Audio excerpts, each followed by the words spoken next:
আমার সেই গল্পটা এখনো শেষ হয়নি। শোনো, পাহাড়টা আগেই বলেছি ভালোবেসেছিল মেঘকে, আর মেঘ কিভাবে শুকনো খটখটে পাহাড়টাকে বানিয়ে তুলেছিল ২৬ বছরের ছোকরা, সে তো আগেই শুনেছ। সেদিন ছিল পাহাড়টার জন্মদিন। পাহাড় মেঘকে বললে, আজ তুমি লাল শাড়ি পরে আসবে। আর মেঘ পাহাড়কে বলল, আজ তোমাকে স্নান করিয়ে দেব চন্দন জলে।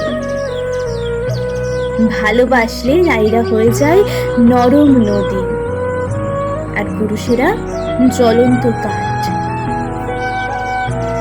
সেভাবে মেঘ ছিল পাহাড়ের আলিঙ্গনের আগুনে, আর পাহাড় ছিল মেঘের ঢেউ জলে।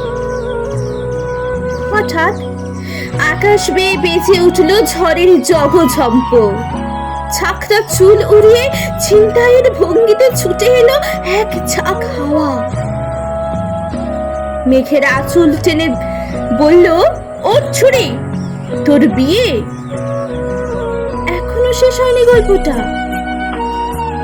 বজ্রের সঙ্গে মেঘের বিয়েটা হয়ে গেল ঠিকই, কিন্তু পাহাড়কে সে ভুলতে পারল না।